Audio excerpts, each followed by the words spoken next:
Welcome to the Instagram Stories for Thursday, December 12th. I'm your host, Daniel Hill. Today on the show, we're going to talk about a new feature that Instagram just released that allows you to share a reel to people who don't follow you. Therefore, you can test to see how it does and potentially make changes before you post it for your followers to see it. Also, Corey Walker, author of Instagram for Dummies and Instagram for Business for Dummies, stops by to talk about the Instagram for Business for Dummies 3rd edition that just released. All of that and more on today's episode. Stay tuned. Welcome back. Have you ever shared a reel on Instagram and it didn't perform very well? It's an extremely frustrating experience. How Instagram works is that it shows that reel to a small subset of your followers that it thinks will like that reel. And if they do, it shows it to more people. If more followers of yours like it, it then begins to share it with people who don't follow you. And eventually you will hit the explore page, which many more people will see and hopefully like that content. And if it keeps doing well, Instagram will show it to more and more people. But if the original group of your followers that see that piece of content don't like it, what then? It tends to just die on the vine. This is incredibly frustrating. Instagram has now announced a new way for you to post that reel so that people who don't follow you have an opportunity to see it first. This can give you valuable feedback that you can use to shape the reel, changing it, tweaking it, modifying it in some way so that by the time your followers do see it, they like it. Here's the head of Instagram, Adam Mosseri, explaining this new feature, how it works, and why you should use it. It would be cool if you could see how a reel is going to do before you actually post it on Instagram. That's the idea behind a new feature we're launching this week around trial reels. So we've been working on this really closely with creators for almost a year now to try and figure out ways to depressurize the experience of sharing reels on Instagram. And the way this works is you're going to be able to share a reel and mark it as a trial, and then it won't show up on your profile or on your Reels tab or even for anybody who follows you. Instead, we will show it just to some people who do not follow you, and you can see how it's doing. I'd recommend you look at how many likes and sends it's getting per reach. Look at that ratio. And then you can decide after a day or two if you actually want to commit to sharing it with everybody who follows you and having it show up on your profile. Hopefully making the experience of sharing reels a little bit less pressurized and a little bit more fun. Try it out if you get a chance and let me know down below in the comments what you think. Peace. I'm excited to report that I do have this feature. To check to see if you have it, make sure your Instagram app is updated and then go to the section where you would post a new reel. When you go to post it, a box will pop up and it says, try out content with a new audience using trial reels. Show a trial reel to non-followers to get early feedback on whether your content resonates. You'll see key insights within 24 hours after sharing, so you can understand how your trial reel is performing. Trial reels don't appear on your profile. Some followers may still see your trial reel, like when someone shares it with them. Then when you actually close out of that window and you go to post the reel, there's a little toggle to turn the trial on and off. It explains, in feed and reels, your reel will only be shown to non-followers at first and won't appear on your profile. If it performs well, you can also choose to automatically share it to everyone in trial settings. Really excited to see that I have this feature, and I'm very interested in testing some different kinds of content that I might not ordinarily do just to experiment with to see how the random population on Instagram at large likes my content. One thing I do want to call out though, Adam Mosseri mentioned that this has the goal of depressurizing Instagram. If anything, I think this actually creates more pressure because it makes me want to make different versions of the same piece of content to see what performs better with an audience that is not my own. I would never normally bombard my audience with the same similar piece of content over and over, but if they're not my audience, then I don't care. However, I still think that adds a layer of pressure because now I want to analyze that data even more. So maybe you feel the same way about it, or maybe you think it depressurizes Instagram. Either way, I highly recommend experimenting with this feature as soon as possible. Okay, we are going to take a quick break. When we come back, I'm going to interview Corey Walker, author of Instagram for Business for Dummies, so stick around. Welcome back. Here's my interview with Corey Walker, author of Instagram for Business for Dummies.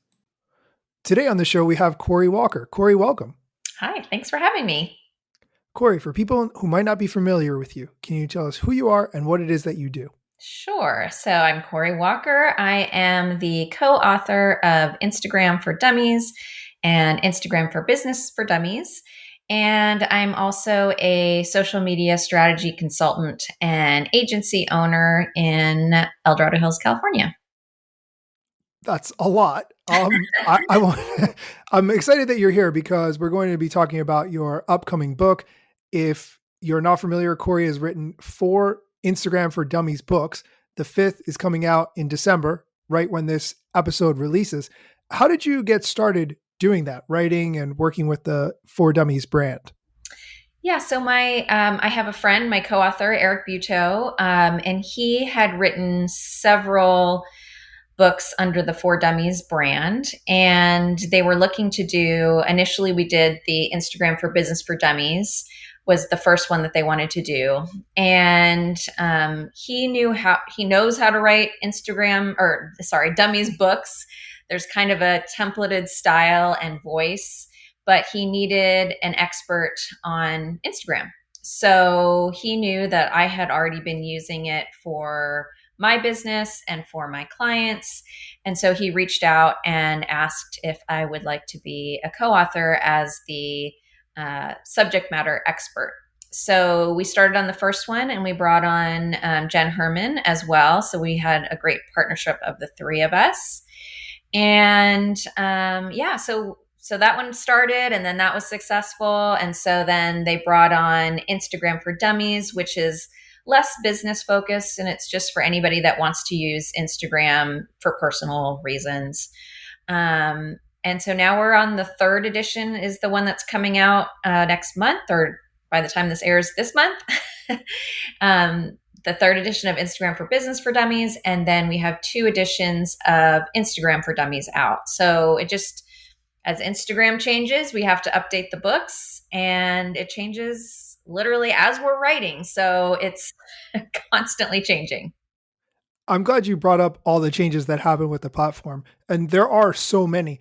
Why should a business start using Instagram if they haven't up until this point? Well, what I love about Instagram is that almost every audience that you could think of is on Instagram. So, for instance, Facebook has really aged up. So if you're trying to, get somebody that's in their 20s or 30s, they might not be on Facebook anymore. If you're trying to reach someone that's, 60s and up, they're not necessarily going to be on TikTok. But Instagram is kind of the great middle. So, I have 2 daughters, a 16 and a 20-year-old, and they are both on Instagram. Wouldn't touch Facebook with the 10-foot pole. And then my dad, who's in his 80s, is also on Instagram. So it really reaches a wide audience. And there's different parts of Instagram that attract different people. So for instance, some people might only like to watch things in the feed. Other people might be really tuned into lives. So you just kind of have to really know your target audience and what they how they like to view things and where they like to view things. And I think Instagram has it all, basically. Yeah, I agree with that. You are working on, I know, the Instagram for Business for Dummies side of things. If someone has a business, they might really be struggling to find the time to create content, to post it. How do you recommend people think about that? I know you create a lot of content, so you're posting frequently. What's the best way to sort of handle that dichotomy between creating your business, running your business, and making that content?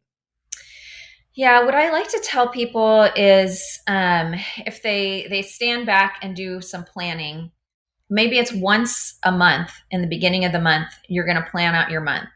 And when I work with small business owners, we usually develop content pillars. And that is the 3 to 5 things that you're going to talk about consistently. And so once you have these content pillars, it makes it a lot easier to come up with the content that you're going to share. If you can sit down once a month and say, okay, I'm going to talk about, these 12 things and plan out some of those posts. And it doesn't even have to be fully, created But just spend a day, not even a day, just, a couple hours planning that. And then maybe have one other content creation day while you're filming some reels, putting those together. That is what breeds consistency, because what I see a lot of people do, and trust me, I fall into this trap myself. I'm not always perfect about, sitting back and planning out, but things go much better when you do. But what I find a lot of people doing is they're busy running their business and it's the end of the day and they're like, oh, I didn't post anything. What am I going to post? What am I going to post? What am I going to post? And then they throw some random thing out there that has nothing to do with anything. And then their social media is not consistent and it's probably not sharing the messaging that they would have had they planned it out and had some kind of campaign or some kind of follow through. A lot of the times I just see people throwing up something random because they feel like they should be active that day. So that's how we do it, just really taking a step back and taking a day or two to plan things out, and then you can kind of set it and just check in on your messages in the morning, and it's a lot less hectic. That's a great strategy. Okay, we're going to take a quick break. When we come back, Corey's going to talk about the things that business owners should avoid doing on social media. Stick around. Welcome back. We're talking with Corey Walker, author of Instagram for Business for Dummies. Here's Corey explaining what business owners should avoid doing on Instagram. What are some things that a business should avoid doing on social media? Not planning. No, but not having any regard for who your target audience is. I see a lot of business owners that talk just about the features of whatever their product or service is. But what you really need to look at is the acronym WIFM, what's in it for me. And when I say me, I'm talking about the customer.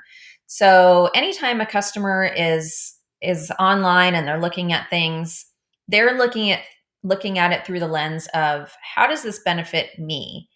And so if you put yourself into those shoes and say, well, what's the ultimate goal of my product or service? That's the best way to do it. And so what not to do is not considering your target audience and not considering what is in it for them. I see a lot of that. I also see a lot of people still sharing like stock photos and just really boring stuff where I think, okay, who's attracted to this? Who are you trying to get to like this stock photo? So I still see people doing that. The other thing is not integrating any kind of video in your strategy. I know a lot of people don't like doing video. They feel self-conscious or whatever it is, but video and short form content like that it's here to stay. And so, so they really need to incorporate some of that. And using some carousels is also helpful. Those are all absolutely the correct way to think about it. I know since you just mentioned Reels, TikTok is a big part of, our modern lives. YouTube Shorts, similar, now expanding past 60 seconds. How should businesses think about Reels versus TikToks versus YouTube Shorts? I mean, it all goes back to audience. So you can make, if you want to be on all of those platforms, you could make any of those outside of the platform and share them on all of them. But what I tell people is really know where your audience is. If they're on TikTok, go full on TikTok and do that. Taking a step back, seeing where you want to spend your time, because it's hard to spend your time effectively on, 5 different platforms, and then create your videos for your target audience on that platform. There are plenty of people that put the same thing on TikTok and they put it on Reels, and that's fine. Just make sure if you're doing that, if you're creating it through TikTok that you don't put the TikTok logo on Instagram, because Instagram does not like that. And they have actually said that they will downgrade your video if they see that TikTok logo on there. So that's just something to keep in mind. Yeah, that's a really good point. I think your own logo, right, would be okay if that was part of the video, but obviously the TikTok logo would not be something that Instagram would want to reward seeing. Yes, I think it still sneaks through every once in a while, but for it the most does. part, It that does. is Yeah. absolutely something you want to make sure that you avoid. What would you say are some of the trends that you've seen recently, and what sort of trends do you think will carry over into 2025? Um, well, I think that we're still going to see, um, in terms of what type of content, we're still going to see lots of reels. And as I mentioned before, carousels are going to be more and more popular. I love carousels, and I love it for some of my clients that don't love being on Reels as much. And I think your audience, you talk about Instagram a lot, so they probably know what carousels are. But if they don't, carousels are those posts where you can have now up to 20 different slides or videos within there. And I like to tell people to use them to either tell a story, so you get people scrolling through till the end, or use it for 5 tips for A, B, and C. Anything that lends itself to people wanting to go through until the end. So those are two of the things. I think a big push now also is more and more authenticity. So for years, we had Instagram being this curated, pretty place where we had flat lays, and you'd go to someone's profile and it all matched and looked beautiful. And I think with the rise of video, we're seeing that go out the window. So just more and more people being authentic. And I think we'll also see more people using the tools within the platform. Instagram has been rolling out tons of new video editing things within. They also, now you can edit regular posts. So if you put a photo up there, there's now editing tools for that right in the app. And for one thing, Instagram likes it when you use all of their tools. So they automatically usually favor those videos and posts that use their tools. But I think people are also getting a little turned off by some of those posts that they're created in CapCut. You see all the fancy captioning, and you see clips going in. I think people are getting tired of that, and they automatically see it as a marketing message. I think more people are liking just hearing directly from a person and getting their point of view. If it's for a product, having a customer talk about it and talk about how it changed their life. Using some more of those micro influencers instead of hitting up, Kim Kardashian to talk about a shake that, who knows if she's actually using it. So I definitely think more authenticity is going to be a big trend throughout 2025. Yeah, I agree. We're going to take a quick break. When we come back, Corey's going to talk about threads and what her strategy has been. Stick around. Welcome back. We're talking with Corey Walker, author of Instagram for Business for Dummies and Instagram for Dummies. And here she is talking about how she's been using threads.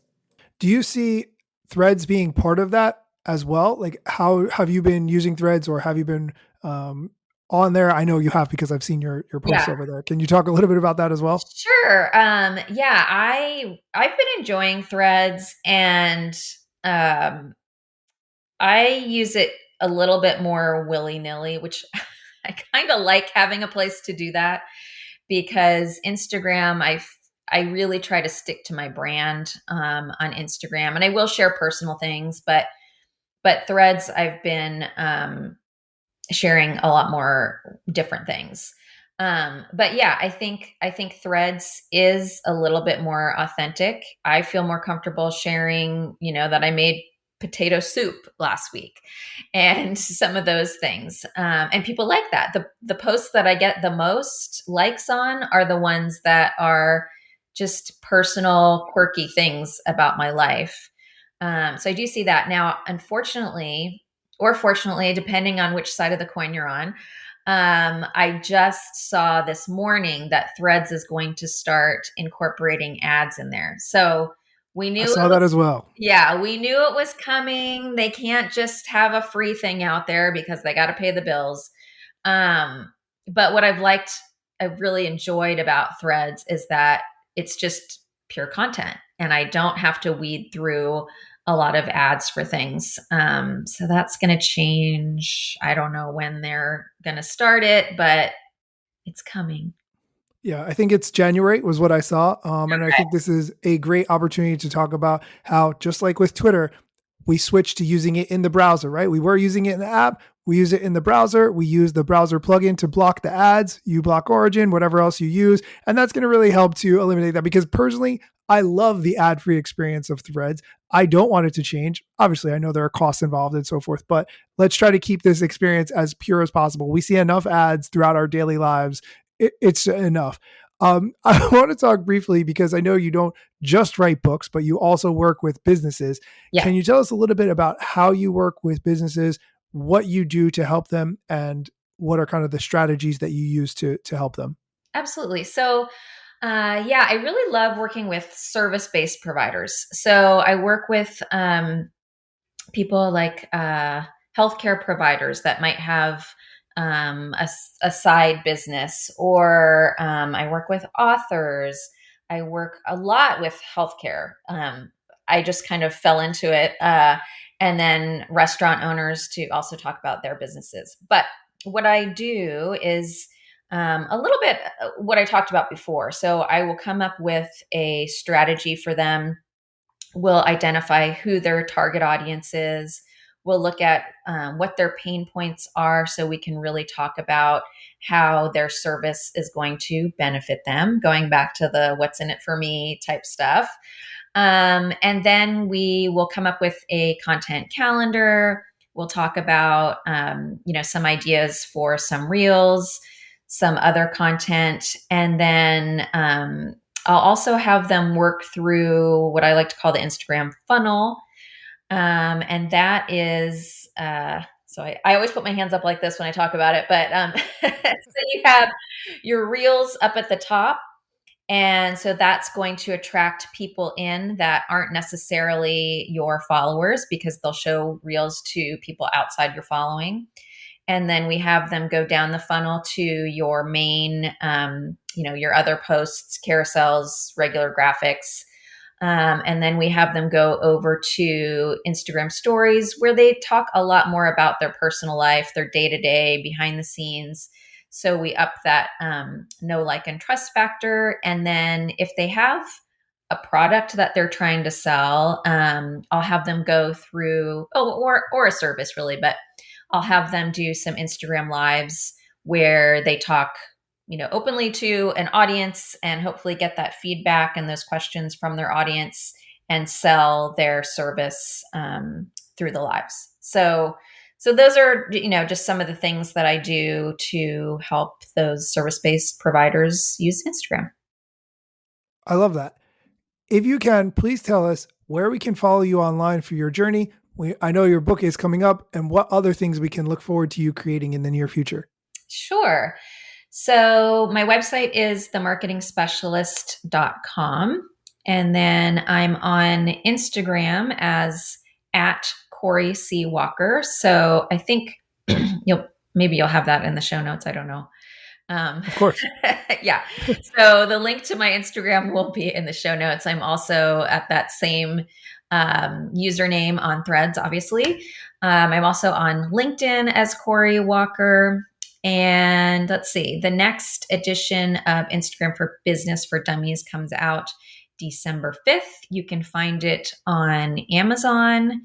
I also have a fun little freebie, and I will provide the link for that. And it's called Social Sprint 5 Days to More Clients. And it's a really easy self-paced 5-day email course that goes through some of the things that I just talked about.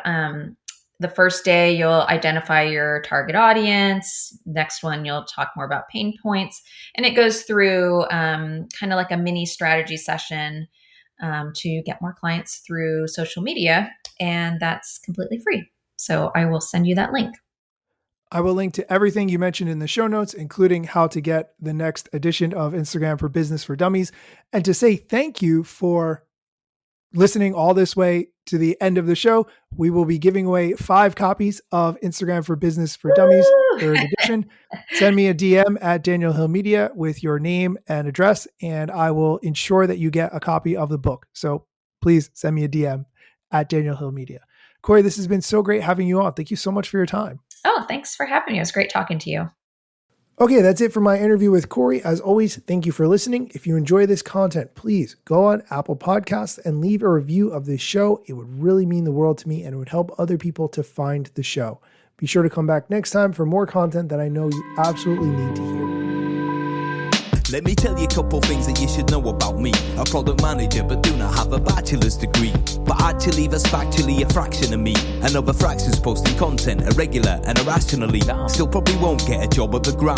They forgot, they don't know, or don't care who I am. That's why you never see me at the parties and events. My lack of followers must make me irrelevant. Don't have a course, a book to sell to make a bag of grand. Not a social media marketer, don't represent any brands. Plain to see, don't have an agency, but I got a lot of spam. Just putting in the work, without the glitz and glam. Won't catch me eating fish, unless it's shrimp or clam. No 6-pack, no risk that, there's a gym card in my hand. Don't have a full-time job, but I got a lot of plans. Stay plotting, dropping knowledge on TikTok and Instagram.